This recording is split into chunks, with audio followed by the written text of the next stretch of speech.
Hello, thank you for joining me. This story is called Rosie and the Yellow Ribbon.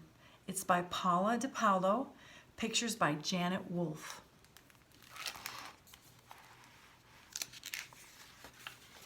Rosie and the Yellow Ribbon.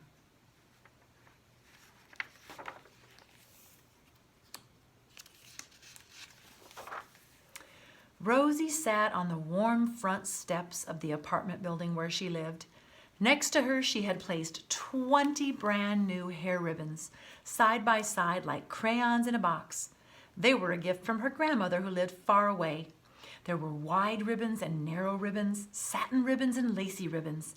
Some ribbons were checkered, some had stripes, and one, a sunny yellow ribbon, had tiny white polka dots sprinkled all over it. That was Rosie's favorite. "Good morning, Rosie," called Mr. Brown from across the street. "A little bird told me today is your birthday." Rosie smiled and waved. "I'm 6, she announced. Mr. Brown unlocked the door to his grocery store and went inside. Wearing a crisp white apron, he stepped out to throw seeds to the sparrows who perched on his sign. "Come and see me later and we'll celebrate," he called to Rosie. Then he greeted his first customers of the day and walked them into the store. Rosie saw her best friend Lucille coming down the street. Lucille would love the ribbons too. She never wore ribbons in her hair. Her mama made bows out of yarn. Carefully, Rosie gathered the ribbons. Lucille would be so surprised. "Happy birthday," said Lucille as she plopped down next to Rosie. Rosie held out her ribbons. "Lucille, look." "Ooh, you're so lucky," Lucille cried. "Nanny sent them for my birthday," said Rosie. She lined up the ribbons on the steps again. "You can have one if you want." Lucille reached for the yellow ribbon with the tiny white polka dots. "Oh, except that one," added Rosie. "That's my favorite." "Rosie," called Mama from the upstairs window. "Nanny's on the telephone." "I'll be right back," Rosie told Lucille as she bounded up the steps to her apartment.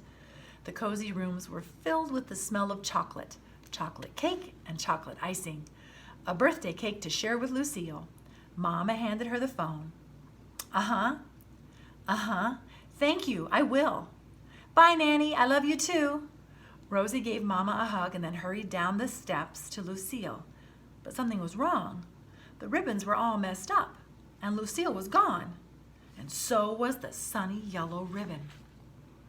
Rosie searched every step. She checked each square of the sidewalk and peered down the dark sewer drain. Her favorite ribbon had disappeared and she had never worn it once. "What's the matter?" asked Lucille as she turned the corner. "Did you lose something?" "Yes," cried Rosie, "my yellow ribbon." "Where'd it go?" asked Lucille, looking around Rosie's stoop. "Maybe someone took it," Rosie said, looking straight at Lucille. "Who, me?" said Lucille. "I did not. I went to open the door for Mrs. Wiggins. Her arms broke." "And where's my ribbon?" asked Rosie. "It was right on the step." "I don't know," cried Lucille, "but I didn't take it." "Well, I left it here with you and now it's gone. You better give it back, Lucille, or else you can't have any of my birthday cake." Lucille planted her hands on her hips. "So what?" she said. "I don't like birthday cake anyway, and I don't want your ugly yellow ribbon." Then she turned and ran home. Rosie was sure Lucille would return right away with the yellow ribbon. But when it was time to blow out the candles on the cake, she still had not come back. It felt strange having birthday cake without Lucille, and it wasn't much fun at Mr. Brown's. He had made a bowl of popcorn big enough for 3. "Maybe tomorrow," said Mr. Brown. But tomorrow came and still Lucille had not returned. All that day Rosie played with her ribbons until they were limp and smudged. She tied them on ponytails and braids, and after lunch she wore all 19 at once. She thought a lot about the sunny yellow ribbon, but mostly she thought about Lucille. The next afternoon, Mr. Brown celebrated Monday. He treated Rosie to a lemonade at the counter. Next to her sat a fat, bald man. He didn't talk or laugh or spin on his seat the way Lucille did. He didn't even make slurpy noises with his straw. Rosie slid off her stool and went home. She didn't feel like celebrating anymore. From her window, she watched the sparrows that lived on Mr. Brown's sign. She could see one of the birds as it flew in and out of the nest. It's right there.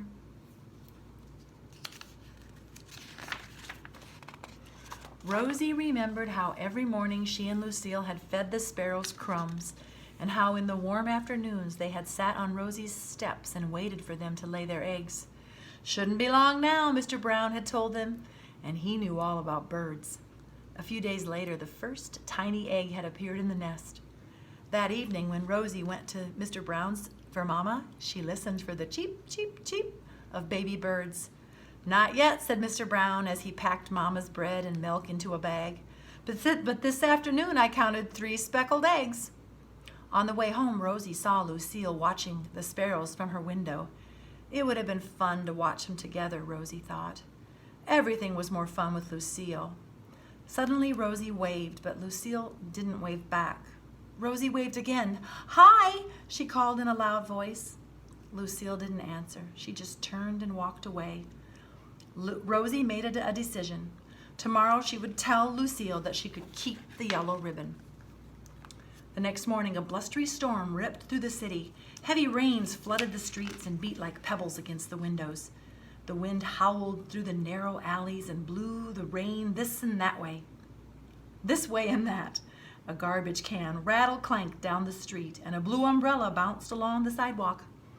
Rosie sat at her window, her nose pressed against the glass. She could barely see the nest through the pouring rain. She wondered if Lucille was watching too. Suddenly, a gust of wind snatched the ragged nest and tossed it onto the awning. Down, down it sailed onto the slippery edge. Rosie's heart pounded as she saw the nest topple and fall, landing in the middle of Mr. Brown's petunias. Rosie dashed down the stairs and out the door. "Look both ways," Mama called after her. Lucille was already outside running toward Mr. Brown's store. "Lucille, wait," called Rosie as she ran to catch up. Together they crossed the deserted street and banged on Mr. Brown's front door. "Mr. Brown," called Rosie. "Hurry," begged Lucille. The sparrows looked down from the sign as Mr. Brown scooped up the cup-shaped nest and carried it to the safety of his doorway. Rosie and Lucille followed close behind. "Are the eggs still there?" asked Rosie, standing on tiptoe. "Did they get smushed?" asked Lucille, trying to peek inside. Said Mr. Brown as he examined the wet nest. My, there's not going to be any baby birds," cried Rosie. See for yourselves," said Mr. Brown, cradling the nest in his hand. Rosie and Lucille peered at the nest. They saw bits of string and twigs, feathers and leaves all woven together, and down at the bottom sat 3 speckled eggs, nestled safely on a yellow ribbon with tiny white polka dots sprinkled all over it. Rosie felt her cheeks grow hot. "There's your yellow ribbon," said Lucille. "I told you I didn't take it." Rosie stared at her wet sneakers and tried to think of what to say. At last, she said quietly, "I'm sorry, Lucille." "That's okay," Lucille answered. "Well," said Mr. Brown, "I think this calls for a celebration." And when he had safely tucked the nest back on the sign, he poured 3 frosty glasses of lemonade.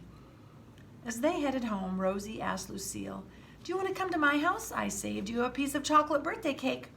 "Yum," said Lucille. "I love chocolate birthday cake. And guess what? I still have your present." "You do?" asked Rosie. "What is it?" "Happy birthday to my best friend, Rosie. Love, Lucille." A whole box of crayons. The end.